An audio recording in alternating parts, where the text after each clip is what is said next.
वाह सरू, तुम ये पूजा क्यों कर रही हो? तुम्हें पता है सरू, ये पूजा सिर्फ माँ करती है।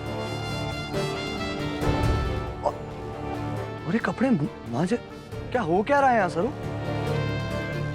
माँ देख लेंगी तो।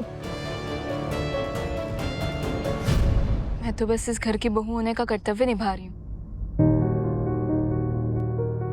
अब तारा मासा आ ही ना रही है तो किसी को पूजा तो करनी पड़ेगी ना। और अगर हमारा पूजा करना किसी को खटक रहा है तो फिर तारा मासा खुद नीचे आए और कर ले पूजा। अरे सरू, भाई ये क्या करिए, प्लीज कुछ करिए।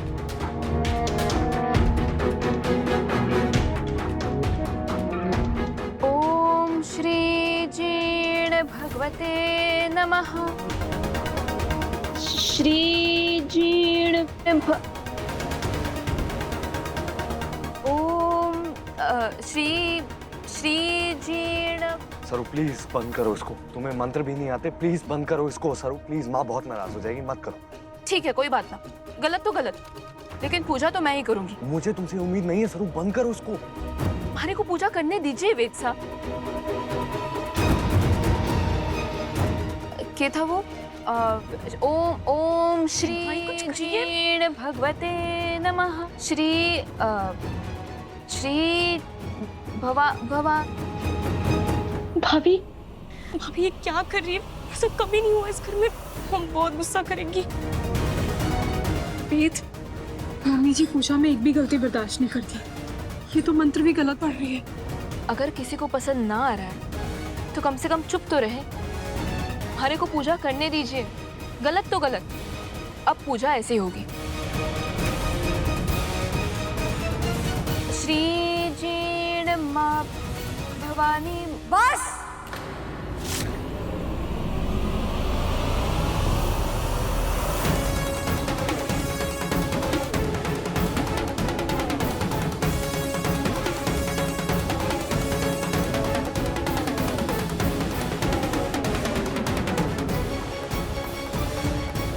गलत मंत्र पढ़ के मेरे घर की पूजा का अपमान मत करो। उठो यहाँ से,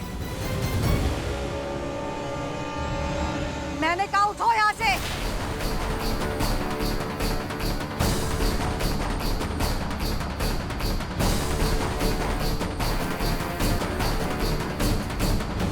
एक दिन मैं अपने कमरे से बाहर क्या नहीं आई, मेरे जैसे कपड़े पहनकर तुम्हें लगा तो मेरी जगह ले लोगी।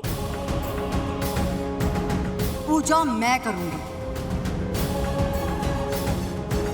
और तुम इस पूजा में नहीं बैठोगे। जाओ यहाँ से, इस पूजा में सिर्फ मेरा परिवार बैठेगा। जाओ।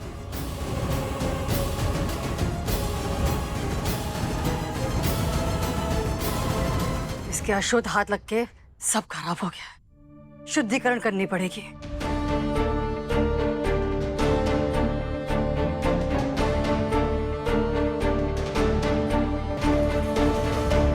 ओम श्री जीण भगवते नमः। जय श्री जीण भवानी माँ।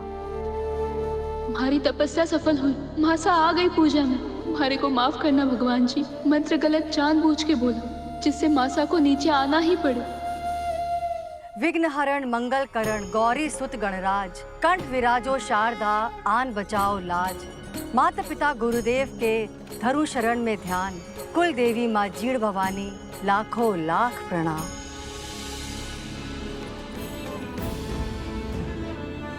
तारा, जब पूजा तुमने की है तो भोग भी तुम्हें ही लगाना होगा और उस प्रसाद को ग्रहण भी करना होगा।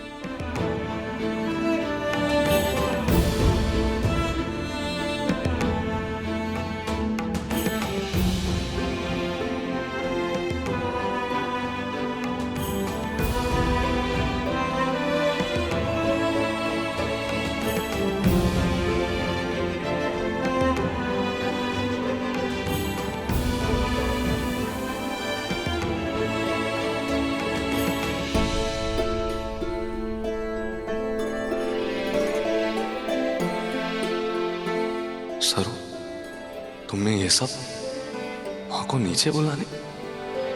उनके हाथों पूजा करवाने और उनको भोग खिलवाने के लिए किया। तुमने जो आज किया है, काश इसके लिए मैं तुम्हें गले लगाकर, जोर से गले लगाकर थैंक यू कह पाता। तुमने हमारे बीच दूरियों की वो दीवारें खड़ी करती हैं जिन्हें मैं तोड़ नहीं सकता।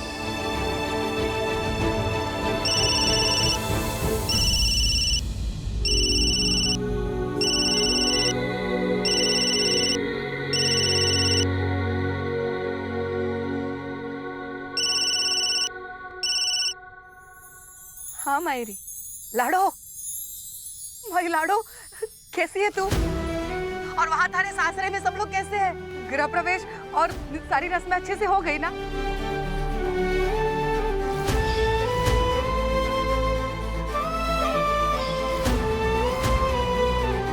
हाँ मायरी, सब बहुत अच्छे से हो गया। और मैं तो एकदम बढ़िया।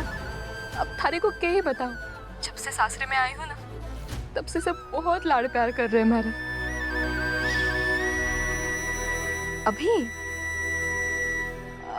अभी तो बस रमेश पापा से हमारे को भोग के लड्डू खिला रहे थे।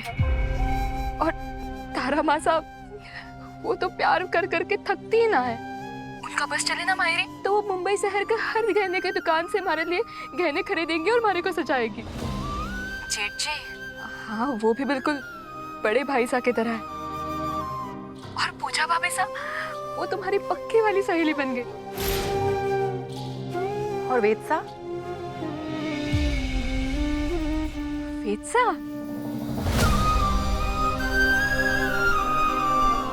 ये भी कोई पूछने वाली बात है मायरी? थारे को तो पता ही है ना, दिन रात हमारे आगे पीछे ही मंडराते रहते और कहते हैं कि एक पल के लिए भी हमारी नजरों से ना हटना। वो क्या है ना, तुम्हारे बिना हमारा दिल ना लगता।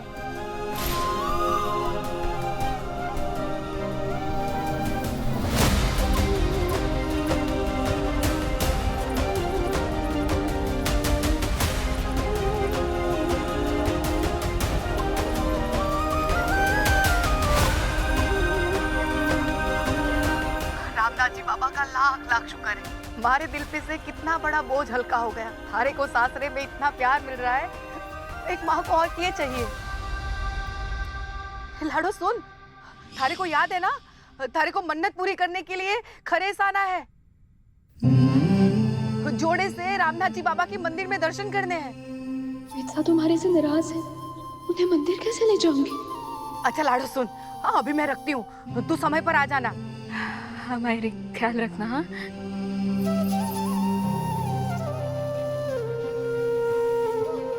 वेदसा को जब इस मन्नत के बारे में बताया था, तब तो उन्होंने हाँ कर दी थी, लेकिन अब वो हमारे से इतना नाराज है कि शायद हमारे साथ ना आवेंगे। और अगर मैं अकेली गई तो मायरी को पता चल जाएगा कि हमारे और वेदसा के बीच कुछ सही ना है। रामनाथ जी बाबा, मैं क्या करूं?